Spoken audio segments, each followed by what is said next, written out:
Hello and welcome to Atop the Fourth Wall, where bad comics burn. Last year, I did not review a Mr. T comic, and the year was absolutely dreadful.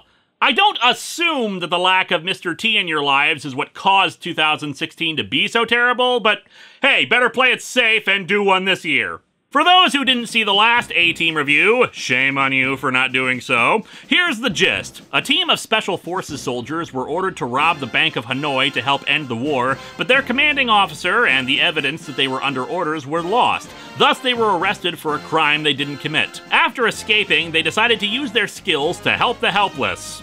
For a fee, of course, since transportation and weapons cost money. For more info on the actual team members and other stuff, I refer you back to the other review, but needless to say, the A-Team is all about wish fulfillment action and fun, stopping the bad guys while being witty and never actually killing anybody despite a lot of guns being shot. Also, Mr. T kicking ass, because we always like Mr. T kicking ass. Marvel created a 3-issue A-Team comic, with the first one we reviewed being kinda crappy. So let's dig into the A-Team number 2 and see if they can turn this around.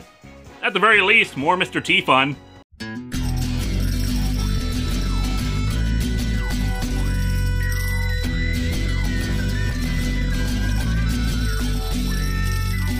Welcome to Atop the Fourth Wall, where bad comics burn. Linkara's gonna teach you all a lesson you won't learn. Brodsky, you're not the smartest. Life out, you're not an artist. Anyone who's had a bad comic published, it could be your turn. Linkara, he's a man, punch, wears a birdie hat. Linkara, he has a magic gun. Where'd he purchase that? Linkara, coins, robots, Amazon and trucks. Linkara, this comic sucks. Linkara.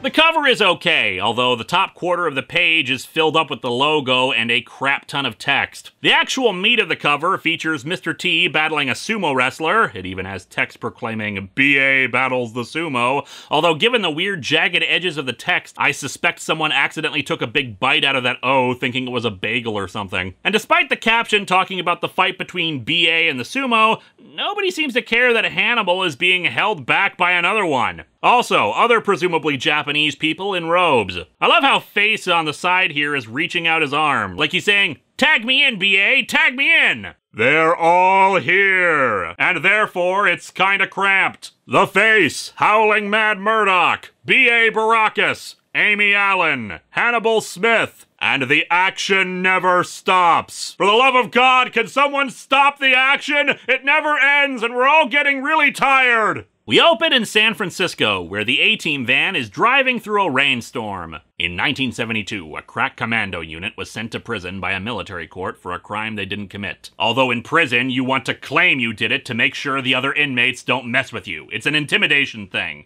These men promptly escaped from a maximum security stockade to the Los Angeles underground. The mole people who operated this underground were very happy to have them. Today, still wanted by the government, they survive as soldiers of fortune. In your face, US government! I don't have to pay taxes if I'm already on the run from you! If you have a problem, if no one else can help, and if you can find them, maybe you can hire the A-Team. If you can't find them, sucks to be you. Enjoy your greedy associate who probably had your father murdered or whatever the deal is. While driving through the rainstorm, their reporter friend, Amy Allen, is applying makeup to Hannibal, and judging from this and some upcoming panels, he's either being disguised as Colonel Sanders, or they're trying to make him look Japanese. Yeah, this happened at least once before on the show too, dressing in blackface very briefly to sneak into a crime lord's office. I'm less iffy about this because it's just part of a scheme within the story and not like Hollywood casting a white actor in a non-white role,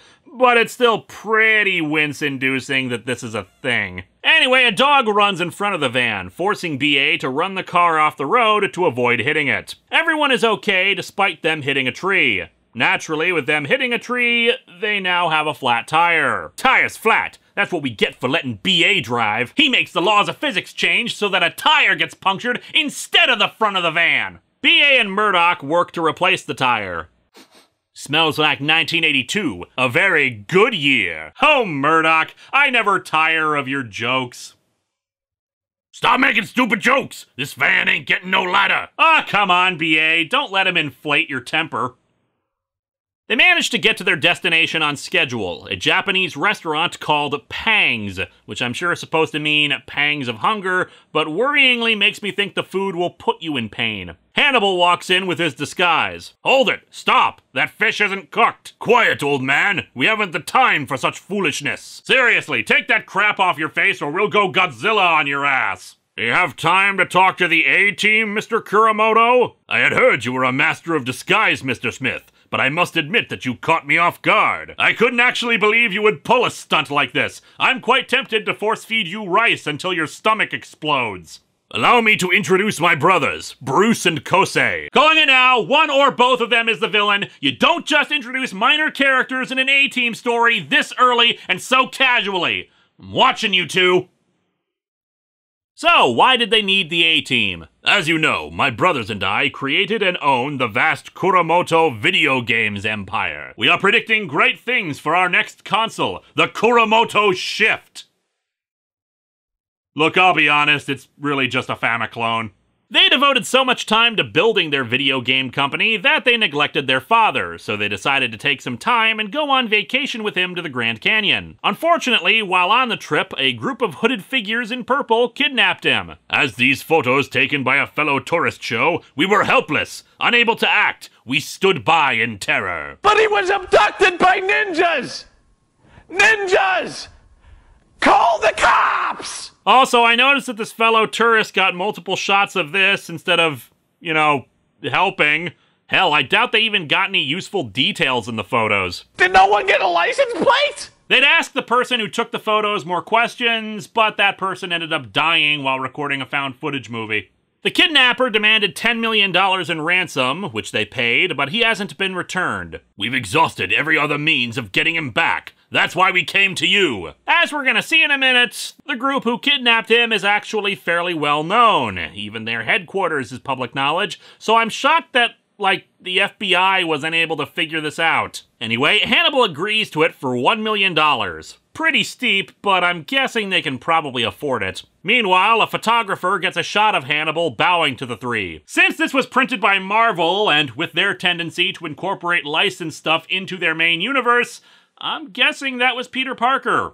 A-Team and Spider-Man team up coming soon. Hannibal goes back to the others and explains the situation, and, as I said, says he recognizes the ninjas in the photos, a cult known as the Sons of the Desert. I know them. I tried to write an article on them for People magazine, but got nowhere. For some reason, they weren't interested in a sexiest cultist alive article.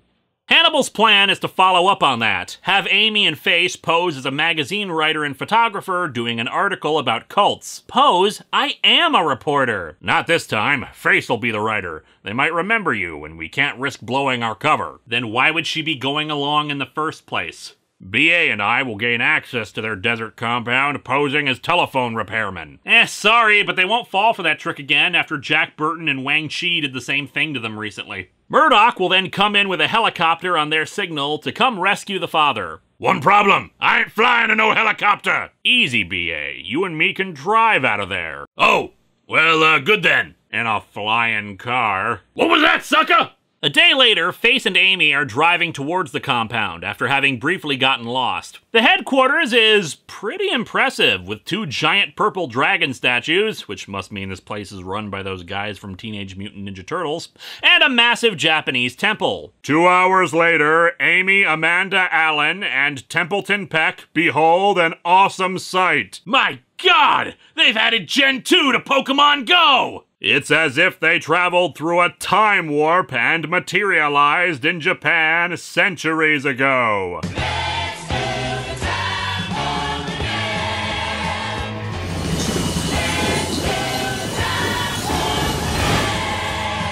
They drive up to the guards at the entrance. Hi, we're Liz Imbrie and Mike Connor from Spy Magazine. Perhaps you've read our latest article, profiling Sebastian Starchild. We're sure your superiors will gladly welcome us. Our magazine is sold in supermarkets across the nation and has millions of loyal, curious readers who can't get enough of UFOs, miracle diets, and secret cults. Enough! Will both of you please step out of your car and come with me? Say no more! We love UFOs and miracle diets around this secret cult! They're escorted to the security chief, who confiscates their camera and then passes them off to Miss Ono, their PR director. Because when you have a secret desert cult, public relations is a must. Face hits on her, because of course he does, and says they think that the media gives cults a bad rap. Now, given how Amy said Spy Magazine loved to talk about UFOs and cults, have they spoken to the Heaven's Gate people yet? Miss Ono loves the idea and orders the two to be given their full cooperation. Amy also does some advanced coverage for Hannibal and BA by saying they were unable to obtain the phone number of the cult building, but Miss Ono admits that they have no telephones, which is certainly bad news for the two when they arrive in the van. When the guards at the gate report them, they're brought to the security chief. Also, gotta love the two devil statues on either side of the security chief. Back with Face, Amy, and Miss Ono. This retreat is designed for people who seek an alternative to modern society. Within these walls, we offer a return to the old world ways of Japan, like devil statues and PR directors. Hannibal and BA have refused to explain who they really are, but the security chief has computers linked to the FBI and Interpol, which they plan to use to discover their identities. One last chance, gentlemen. Tell me why you came here, or be forced to fight for your lives in the Arena of Death. It's a very misleading name, it's just a casino. When they continue to refuse, Hannibal is brought in to fight some guy with an eye patch. I must admit, I indulge somewhat in melodrama. It's probably why I chose a career in security. I'd argue with that, but I do know of a security guard who's living it up with extreme amounts of melodrama. Yeah, you have a good power meeting, or whatever it is you types do up there. Do you need any security? Well, you just ring the front desk and ask for Officer Chunk. Hannibal begins his fight with the guy, barely managing to avoid his attacks with nunchaku. He's right, he's an expert and I'm not. I've got to do something unexpected. Something crazy. Quick, Hannibal, start talking about the movie Necromantic. It worked for this guy. No, instead he manages to get the guy to step on his cigar, claiming he just stepped on a scorpion. With him distracted, Hannibal manages to get in enough shots to take the guy down. Highly unethical, but still a victory. The arena of not giving a crap about rules. It's BA's turn to take on an opponent. As seen on the cover, it's a giant sumo wrestler. He's like 8 feet tall. As the gigantic wrestler steps into the arena, BA doesn't even blink. Is it bravery, a desperate bluff, or just stupidity? Hannibal wonders if even BA knows for sure. BA, are you okay? You haven't said anything. What's going through your head, man? Mother, there is no other like mother, so treat her right. Back with Face and Amy, Face continues to schmooze about the place, talking about how back in Nam he dreamed of a place like this, and a woman like her. Amy has had enough. Miss Ono, we're looking for a Mr. Kuramoto. We have reason to believe he's being held here against his will. And she excuses herself, and 2 guards are placed on them. Now you've done it, Liz. Amy, you are so fired after this season. Back in the arena of death, the fight begins, the rules being one has to force the other out of the ring. Unfortunately, while BA is good, the guy is huge, strong, and actually is a sumo wrestler, so he's kind of at a disadvantage. BA Baracus never faced a foe possessing such incredible brute strength before. Oh yeah? Tell that to the Incan cyborg Mr. T fought in Mr. T and the T-Force. You got this, BA! The sumo wrestler tosses him down. This time, you will not get back up. But fortunately, BA manages to recover quickly and punch the guy in the face. No, you got a lot of mouth, and I got a lot of fists for your mouth. Man's big, and he's strong. That's a deadly combination. But I'm no fool. I won't be tricked into fighting his fight. I got me a plan. All right, I just need a blowtorch, some aluminum tubes, and a lawnmower engine, and my plan will be ready. Meanwhile, Murdoch is waiting in the helicopter and reading a comic book. And back to the compound. That was a great scene. Amy and Face are brought to the arena of death, where according to the narrative captions, the two have been fighting for an hour. BA's been dodging this entire time, getting the sumo wrestler weak and tired before he grabs him by the ponytail and swings him hard enough to get him out of the ring. Yeah, I'm basically gonna call this super sumo wrestling and adding it to the count, guys. However, BA's a good sport, so he goes over to the guy, helps him up, and the two bow to each other out of respect. The security chief is ordered to bring the A-team to Miss Ono and to Mr. Kuramoto. Don't worry, sir. We'll bust you out of this egg roll factory. That's kind of racist, Hannibal. Shut up. However, Mr. Kuramoto reveals that he's not being held against his will. It turns out he set up his own kidnapping. He wanted to create a place away from modern society, and his children abandoned the old ways in their quest to build their video game company. They would have treated him to a life of just tourism. I was their prisoner. Okay, it's not exactly the direction I expected this to take, but I'm gonna say that line counts for those other brothers being the villains. Using my own money, I secretly began to create this desert paradise, a haven from games of deceit and death. Which is why a room in your haven is called the Arena of Death. He then used the ransom money to complete his work, assuming that his sons would be happy to get rid of him. You're wrong. Your sons realized their mistake and hired the A-team to get you back. And by the way, we're still charging them. That phone company van wasn't cheap. He says that his sons are free to visit him there since he has no intention of returning to the outside world. The helicopter arrives to pick them up, and it seems even Face asks about the fee, which Hannibal does indeed intend to demand payment. BA and Hannibal take the van out, but the security chief has some parting words. If you ever tire of running from the government, Mr. Baracus, you are invited to join my security staff. Yeah, aren't you guys still a well-known cult? Is this comic seriously advocating that there are good cults who just want everyone to act like feudal Japan? Face says farewell to Miss Ono, who says that he meant every word he said about staying at the compound, but the A-team needs him. I'll be back. And he makes out with her. We never see this woman again. For someone named Face, you're really kind of a dick. And so our comic ends with the A-team making their departure. I can't believe I didn't wind up on no plane, Hannibal. Oh yeah? You think I was kidding before about this being a flying car?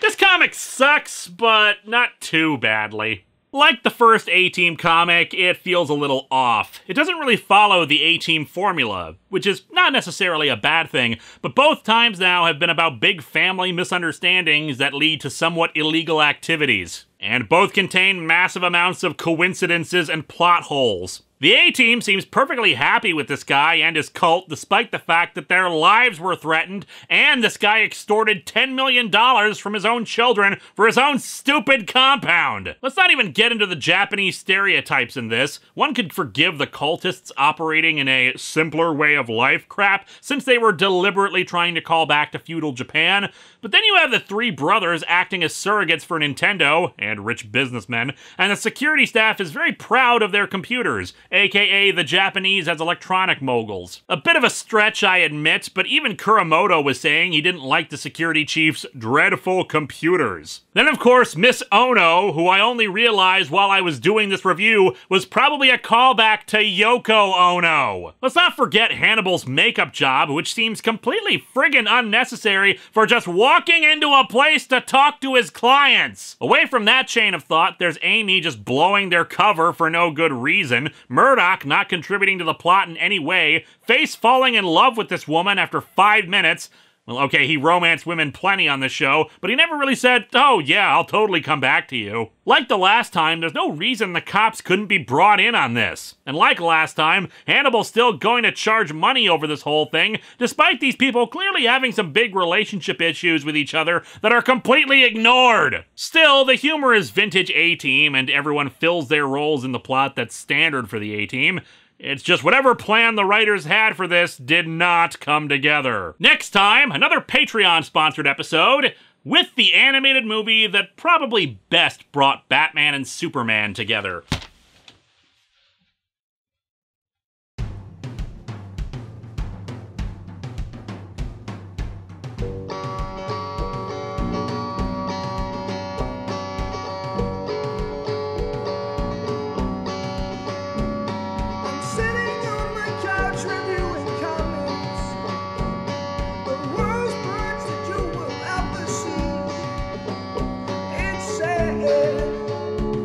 That coming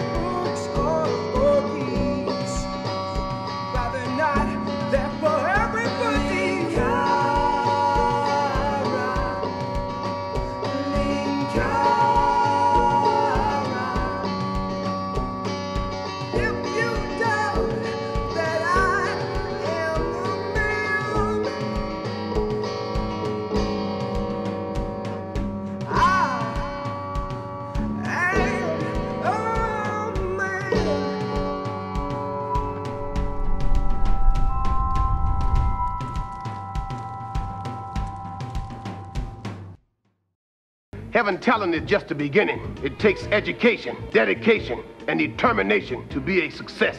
If you work real hard, you can become the best that you can be. And that's a promise from me, Mr. T.